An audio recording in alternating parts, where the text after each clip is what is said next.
Hello students, हम कर रहे थे मोनोपोलिस्टिक कंपटीशन। मोनोपोलिस्टिक कंपटीशन एक ऐसी मार्केट है जो प्रैक्टिकली हर एक गुड में अवेलेबल है। इट मीन्स क्या है कि हम जितने भी कमोडिटीज, जितने भी गुड्स परचेज कर रहे हैं उनमें ऑलमोस्ट मोनोपोलिस्टिक कंपटीशन ही प्रिवेल कर रहा है। अगर हम कुछ खा रहे हैं, पिज्जा, बर्गर, इवन चॉकलेट्स या कुछ पहन रहे हैं अपने कपड़े, तो उनमें भी कौन सी मार्केट है? Monopolistic competition. क्योंकि एक ही प्रोडक्ट क्या है? क्लोज सब्स्टिट्यूट है एंड उसमें बहुत सारे ब्रांड हैं, बहुत सारे प्रोड्यूसर हैं जिनमें आपस में कंपटीशन चल रहा है, तो हम कहते हैं मोनोपोलिस्टिक कंपटीशन। लेकिन हर एक प्रोड्यूसर क्या है? अपने प्रोडक्ट का, अपने ब्रांड का मोनोपोलिस्ट है, उसकी मोनोपोली है उस प्रोडक्ट के ऊपर। लेकिन एक प्रोड्यूसर को मार्केट में कंपटीशन फेस करना पड़ता है। अगर मान लो मैं शैम्पू प्रोड्यूस कर रही हूँ, तो मेरा प्रोडक्ट है, मैंने डव शैम्पू प्रोड्यूस किया, तो मैं डव की क्या है? मैं मोनोपोलिस्ट हूँ। लेकिन मार्केट में ओनली डव शैम्पू नहीं है, और भी बहुत से शैम्पू हैं, तो उनके साथ मेरा क्या है? कीन कंपटीशन है। तो इसमें क्या कर रहे हैं? मोनोपोलिस्टिक कंपटीशन एक ऐसी मार्केट है जिसमें मोनोपोली भी है एंड कंपटीशन भी प्रिवेल कर रहा है, तो हम इसको कहते हैं मोनोपोलिस्टिक कंपटीशन। तो मोनोपोलिस्टिक कंपटीशन के अंडर एक मोनोपोलिस्ट का इक्विलिब्रियम कब होगा? जब हम इक्विलिब्रियम की बात करते हैं, हम कहते हैं वो उसका प्राइस एंड आउटपुट कैसे डिटरमिन होगा। जैसे हमने परफेक्ट कंपटीशन और मोनोपोली की थी, उसमें भी इक्विलिब्रियम कैसे किया था? Short run equilibrium and the long run equilibrium. इसमें भी मोनोपोलिस्टिक कंपटीशन में भी हमारे पास आएंगे दो equilibrium, short run equilibrium and the long run equilibrium. Short run equilibrium का मीनिंग क्या है? एक प्रोड्यूसर शॉर्ट रन में कब इक्विलिब्रियम पोजीशन पर होगा। शॉर्ट रन एक ऐसा टाइम पीरियड होता है जिसमें प्रोड्यूसर फिक्स्ड फैक्टर्स को इंक्रीज नहीं कर सकता, ना ही डिक्रीज कर सकता है। अगर उसने प्रोडक्शन को इंक्रीज या डिक्रीज करना है, वो सिर्फ वेरिएबल फैक्टर्स में ही चेंज लाएगा। वेरिएबल फैक्टर में चेंज कर वो प्रोडक्शन चेंज कर सकता है। इट मीन्स क्या है? शॉर्ट रन में एक फर्म को सुपर नॉर्मल प्रॉफिट भी हो सकते हैं, नॉर्मल प्रॉफिट भी हो सकते हैं एंड मिनिमम लॉसेस भी हो सकते हैं। क्योंकि शॉर्ट रन में अगर डिमांड इंक्रीज हो जाएगी तो प्राइस इंक्रीज हो जाएंगे, लेकिन आउटपुट इमीडिएटली इंक्रीज नहीं होता, तो प्रोड्यूसर को क्या होते हैं? Super normal profit. अगर डिमांड और सप्लाई इक्वल होगी तो क्या हो जाएंगे? Normal profit. अब हम इनके डायग्राम बनाते हैं सुपर नॉर्मल प्रॉफिट का पहले। तो इक्विलिब्रियम के लिए एक्स एक्सिस पे लिया है हमने आउटपुट एंड वाई एक्सिस पे ले रहे हैं हम price. Under the monopolistic competition revenue curve कैसी होती है? डाउनवर्ड। जैसे मोनोपोली में थे, इसमें भी क्या होंगे? Downward average revenue curve. अगर एक स्लोप डाउनवर्ड है, मोनोपोली में क्या होती है? थोड़ी सी स्टीपर होती है। मोनोपोलिस्टिक कंपटीशन में एवरेज रेवेन्यू कर्व क्या होगी? फ्लैटर होगी। एंड मार्जिनल रेवेन्यू कर्व कैसे आएगी? इसके थोड़ा से इसके मिड में से निकाल लेंगे, तो ये आ गई हमारी marginal revenue curve. This is average revenue curve and this is the marginal revenue curve. अगर सुपर नॉर्मल प्रॉफिट बनाने हैं, सुपर नॉर्मल प्रॉफिट के लिए क्या होगा? जो प्रोड्यूसर की एवरेज कॉस्ट है, एवरेज कॉस्ट एवरेज रेवेन्यू से कम होगी, तभी क्या आएंगे? Super normal profit. तो अब हम बनाते हैं एवरेज कॉस्ट कर्व। जे रही हमारी एवरेज रेवेन्यू कर्व। तो सुपर नॉर्मल प्रॉफिट में क्या होता है? एवरेज कॉस्ट इसकी कट कर जाती है, और जहां पर मिनिमम होगी उसके बाद इंक्रीज करना स्टार्ट होगी। एवरेज कॉस्ट कर्व हमारी होगी यू शेप्ड कर्व। अब बनाएंगे marginal curve. Marginal cost curve average cost से पहले मिनिमम हो जाएगी और एवरेज कॉस्ट को मिनिमम पॉइंट से कट कर जाएगी। This is our marginal cost. अब इक्विलिब्रियम के लिए हमारे पास दो कंडीशंस हैं। वो कंडीशंस क्या हैं?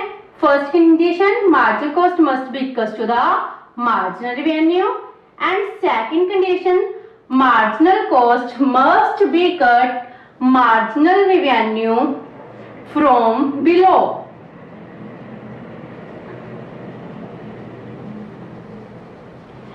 तो हमारी दो कंडीशन देखते हैं। फर्स्ट कंडीशन, मार्जिनल कॉस्ट जेरी और marginal revenue Jerry.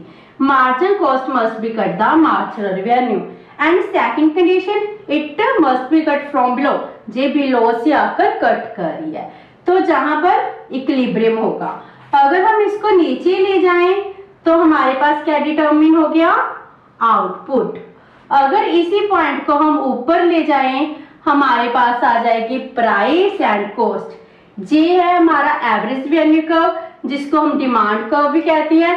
Average revenue is also called the price of the product. This is the price of the product. And जे क्या है, एवरेज कॉस्ट। जे एवरेज कॉस्ट होगी, सो जे होगी हमारी सी कॉस्ट। और ए बी सी पी, जे एरिया क्या हो गया, super normal profit. It means क्या है, एक प्रोड्यूसर को शॉर्ट रन में सुपर नॉर्मल प्रॉफिट भी हो सकता है जब उसकी एवरेज कॉस्ट एवरेज रिवेन्यू से बिलो होती है। जे एरिया हो गया हमारा सुपर नॉर्मल प्रॉफिट का। प्रोड्यूसर इक्विलिब्रियम में कब है, जब ओक्यू आउटपुट प्रोड्यूस कर रहा है और ओपी प्राइस पर सेल कर रहा है, तो उसको PABC जे एरिया सुपर नॉर्मल प्रॉफिट हो रहा है। अब हम करते हैं second situation, normal profit. Under the short run एक प्रोड्यूसर को नॉर्मल प्रॉफिट भी हो सकते हैं। तो नॉर्मल प्रॉफिट कब होंगे, when average cost equals to the average revenue curve. X axis पर ले रही है आउटपुट एंड वाई एक्सिस पर ले रही है प्राइस। पहले बनाते हैं एवरेज रिवेन्यू कर्व और इसके मिड में से जाएगा, हमारे पास आ गया मार्जिनल रिवेन्यू कर्व। अब बनाएंगे हम average cost curve. Average cost curve average cost curve average revenue को टेंजेंट कर जाएगा। This is our average cost curve. Now marginal cost curve, marginal cost क्या है, इसको मिनिमम पॉइंट से कट कर जा रहा है। इक्विलिब्रियम कहाँ होगा, where marginal cost equals to marginal revenue जेरा और marginal cost cuts the marginal revenue from below. तो इसी पॉइंट को नीचे ले जाएंगे, आउटपुट डिटरमिन हो गया, और इसी पॉइंट को हम ऊपर ले जाएंगे, हमारे पास कॉस्ट एंड प्राइस आ गया। This is equilibrium point and this is OP price, this is also the cost. तो नॉर्मल प्रॉफिट हो रही है क्योंकि average cost equals to average revenue, ये था हमारा normal profit. Now third situation, minimum losses. Under the short period एक firm को मिनिमम लॉसेस भी हो सकते हैं। तो इसको बनाते हैं, पहले बना रहे हैं हम average revenue curve, then marginal revenue curve. Minimum losses कब होंगे, जब शॉर्ट रन में एक फर्म को फिक्स्ड कॉस्ट का लॉस होता है। तो हमारे पास कॉस्ट टू बनेंगे, एक एवरेज कॉस्ट बनेगी, एक बनेगी एवरेज वेरिएबल कॉस्ट। पहले बनाते हैं हम एवरेज वेरिएबल कॉस्ट। जे इस क्या करी है, एवरेज कॉस्ट कर्व को average variable cost average revenue curve को टेंजेंट होकर जा रही है एंड एवरेज कॉस्ट इससे अपवर्ड होगी। This is our average cost. Now marginal cost, तो equilibrium where marginal cost equals to marginal revenue and marginal cost cuts the marginal revenue from below, ये होगी हमारी मार्जिनल कॉस्ट। इक्विलिब्रियम पॉइंट आ गया तो OQ output determine हो गया। अगर हम इसी को ऊपर ले जाएं, हमारे पास प्राइस एंड कॉस्ट डिटरमिन हो जाएगी। This is average revenue curve, this is price of the product. लेकिन जहां पर कॉस्ट कर्व क्या है, कौन सा है, only average variable cost, and average cost कहाँ है? Here. So this is our average cost curve. तो एक प्रोड्यूसर को क्या हो रहा है इस सिचुएशन में, एवरेज वेरिएबल कॉस्ट तो मिल रही है लेकिन उसको फिक्स्ड कॉस्ट का लॉस हो रहा है। फिक्स्ड कॉस्ट का लॉस क्या होता है? मिनिमम लॉस होता है। सो इस लॉस को हम क्या कह रहे हैं? Minimum loss. क्योंकि अगर प्रोड्यूसर शॉर्ट रन में अपना प्रोडक्शन यूनिट बंद भी कर दे तो भी उसको फिक्स्ड कॉस्ट का लॉस इनकर करना पड़ेगा। दैट्स वाई एक प्रोड्यूसर शॉर्ट रन में अगर उसको मिनिमम लॉस हो रहा हो, फिक्स्ड कॉस्ट का लॉस हो रहा हो, तो भी अपना प्रोडक्शन कंटिन्यू करता है। This is our minimum loss area. ये था हमारा शॉर्ट रन इक्विलिब्रियम। अब हम करेंगे long run equilibrium. Long run equilibrium एक ऐसी सिचुएशन होती है जिसमें एक प्रोड्यूसर को क्या मिल रहे हैं? Normal profit. क्योंकि अंडर द मोनोपोलिस्टिक कंपटीशन क्या है? बहुत सारी फर्म्स हैं जो प्रोडक्ट को प्रोड्यूस कर रही हैं और आपस में कीन कंपटीशन प्रिवेल कर रहा है। बहुत ज्यादा कंपटीशन होता है। परफेक्ट कंपटीशन में भी क्या मिलते हैं? लॉन्ग रन में normal profit, and monopolistic competition में भी एक फर्म क्या अर्न कर रही है? Normal profit. Under the monopoly एक फर्म को लॉन्ग रन में सिर्फ सुपर नॉर्मल प्रॉफिट मिलती है क्योंकि उसका कोई कॉम्पिटिटर नहीं होता।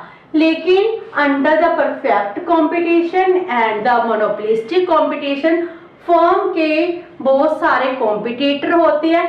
दैट्स वाई फर्म को क्या मिलते हैं? Only normal profit. अब हम इसकी डायग्राम बनाएंगे। एक्स एक्सिस पर आउटपुट, वाई एक्सिस पर प्राइस।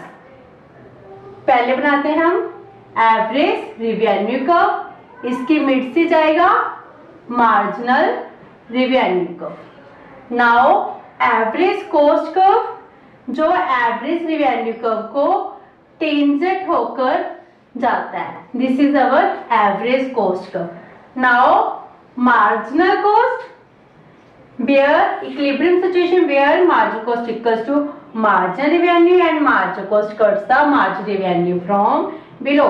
जहां पर दोनों कंडीशंस फुलफिल हो रही हैं, इसको अगर नीचे ले जाएंगे तो बन गया हमारा आउटपुट डिटरमिन हो गया, और अगर इसी को ऊपर ले जाए तो आगे हमारा इक्विलिब्रियम सिचुएशन।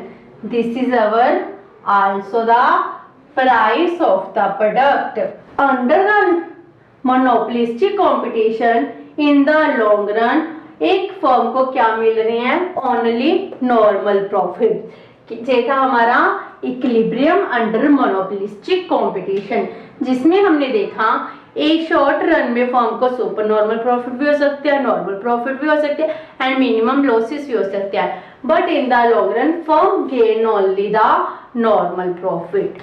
होप सो कि आपको इक्विलिब्रियम अंडर मोनोपोलिस्टिक कंपटीशन समझ आ गया होगा।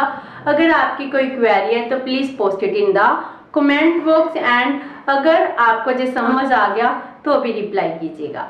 Thank you so much. Have a nice day.